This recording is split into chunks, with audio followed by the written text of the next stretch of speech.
using the market theory as the manual for how to repair the machine.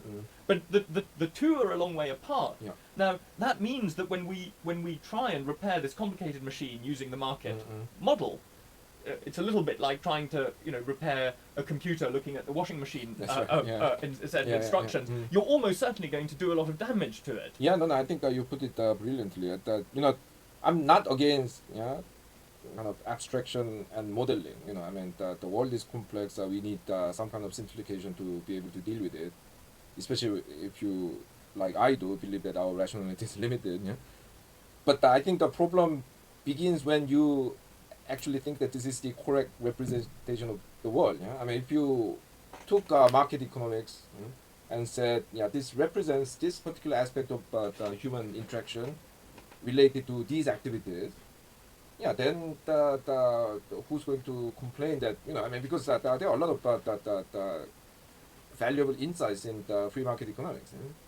But I mean, once you begin to think that this actually is the world, and especially if you try to kind of change it in that image, so civil servant, no, I mean the civil service, no, this has to be more like market, and so on. Then you make things even worse by kind of thinking that the world is represented by this partial, although important the model fully, and secondly, you are actually trying to change the world according to that image, which sometimes make things even worse. Yes, of course. That's a very important addition to the point, which is not only that you have the washing machine and you're trying to repair the computer, and therefore you do damage to the computer. It's that you make the computer more and more like a washing machine. Exactly, the more that you follow the washing machine manual in repairing the computer. You turn it into a washing machine, which actually is not what you wanted that machine to do. That's right. No, I think that's a very important point. Now, and I wonder, just going into a few specific examples here. So one of the natural thoughts goes to students and the student protest and student funding. You're in a university, you're a teacher. It's an industry. You're on the inside of industry in inverted commas, of course.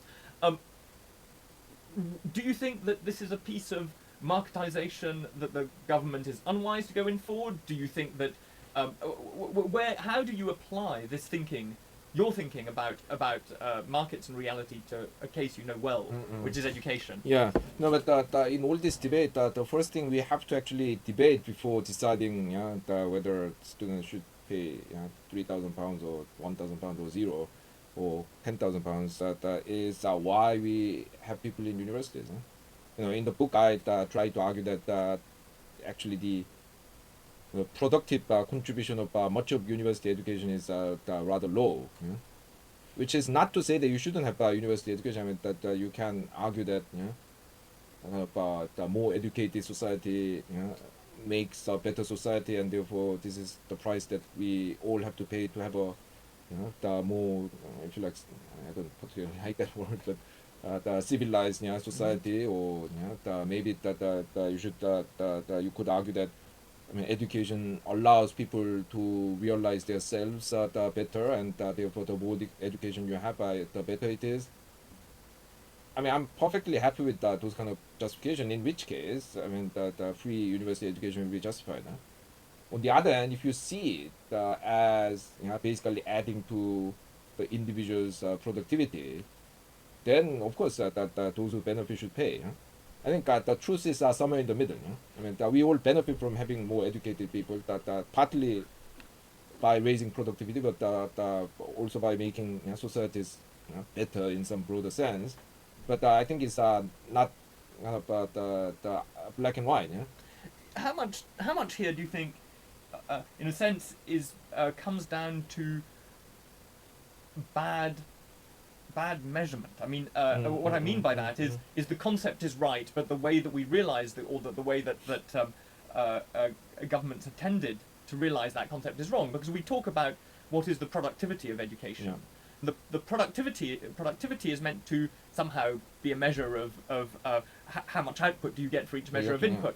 Now, in a sense, you've talked about different types of outputs.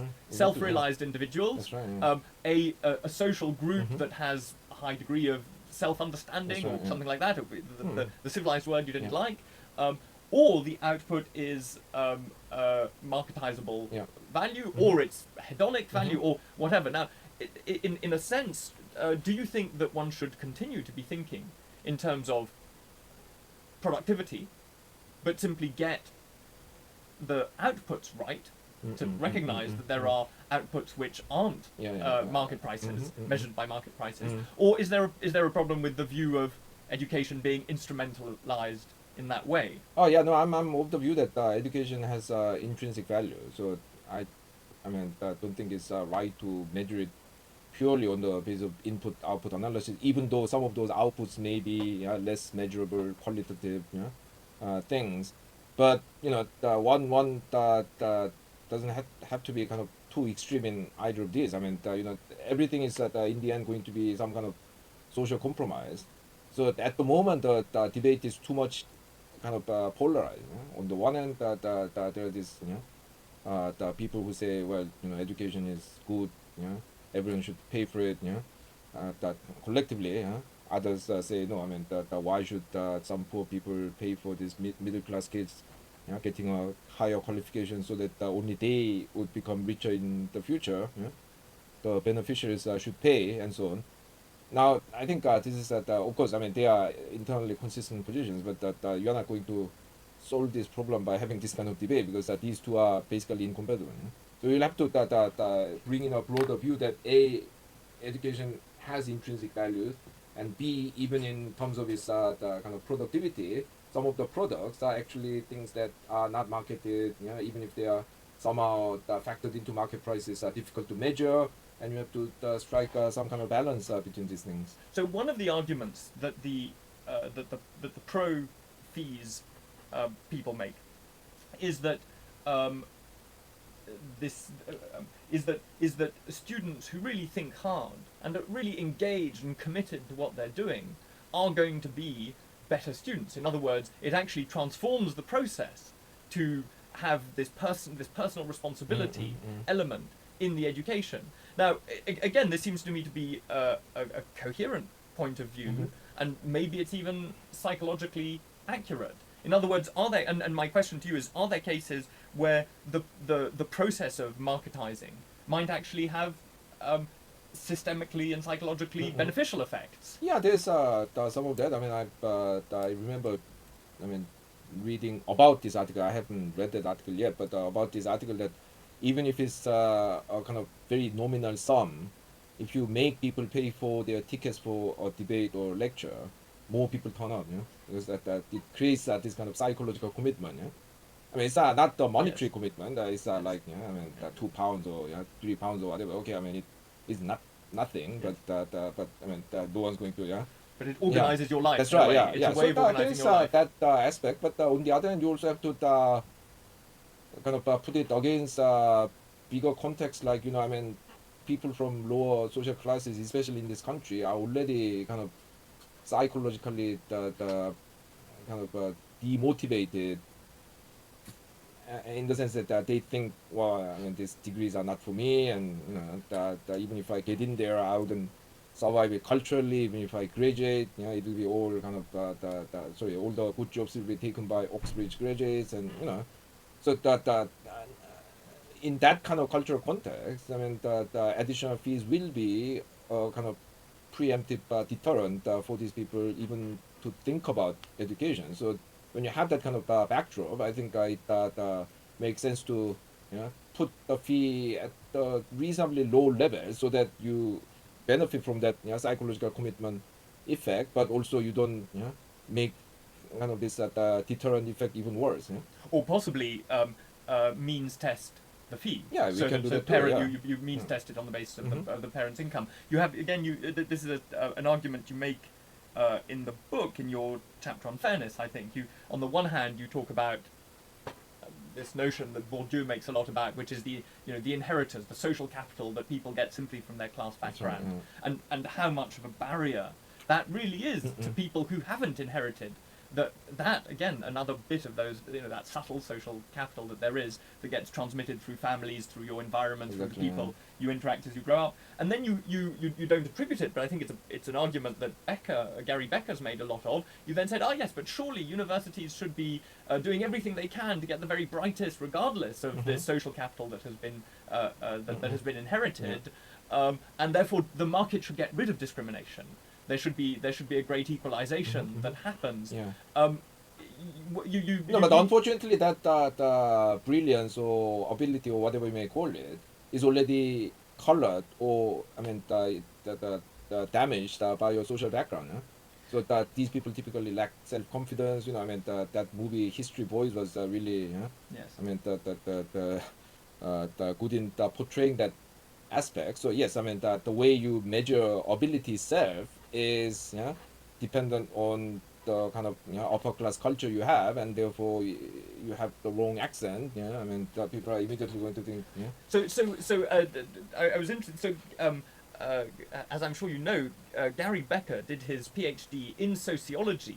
The sort of extreme Chicago economist. He did his PhD in sociology on labor force discrimination, on racial discrimination in the American labor force, and somehow came to the view that that more competitive markets would be great because they would mean that that firms that did discriminate against blacks would do less well. Now, again, I think it's very important, your point, which is that actually that relies on a particular view of human nature. Exactly. Yeah. No, I wouldn't. I write in this book and in the new book that there are liberating dimension to the free market. My favorite example is the South Africans giving the status of honorary white to the Japanese. No way they could live in Soweto, which they had to if they strictly abided by the racial law. So that yes, and I would say that that kind of Gary Becker / Milton Friedman mechanism where discriminatory employers would actually suffer from the consequences of their discrimination and so on. But that's not the only thing that's going on. That's my point. There's that aspect, but as I said earlier, the very way your performance is measured, culturally or politically or whatever, ideologically determined. And secondly, there are kind of those the social capital, Bourdieu type social capital, not the Putnam or Coleman type, but the social capital effect and so on. So there are lots of different things going on. So to say that you can just leave it to the market and in the long run this problem will be sorted out, also this depends on the assumption that everyone earns only normal profit. If you earn any supernormal profit, then you can afford to be racist.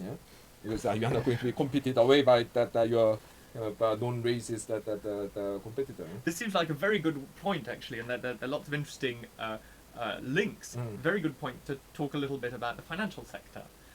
Because, again, as you point out, and you refer to a specific French study, one of the sectors that, at least for the last 20 or 30 years, has consistently attracted supernormal profits is the financial sector. Now, of course, as you say, as soon as a sector attracts supernormal profits, you'd expect all sorts of social mechanisms to restrict entry to that, to make sure that that's not competed away. Do you think that finance has elevated itself, as it were, into that? Yes, and why? I suppose that the big question is, what happened in those 30 years to turn finance into this bit of the economy that was just unbelievably profitable compared to making things? Yeah. Well, first of all, finance is actually it's a matter of difference of degree, not totally the kind of matter of qualitative difference, but finance that actually opens itself more to that kind of manipulation because, if you go to certain parts of America, there are still people who believe in free banking, but, from experience, we know that the financial industry has to have some entry barrier if we are not going to experience this violent swings. And basically that comes from the fact that you are actually allowing people. Well, basically we have paper money, so you can create more credit than the money you have, and on the other hand, so I wouldn't agree with some people who say that therefore that's why we should abolish paper money and the Federal Reserve Board and go back to gold standard. I don't agree with that because that unnecessarily restricts our ability to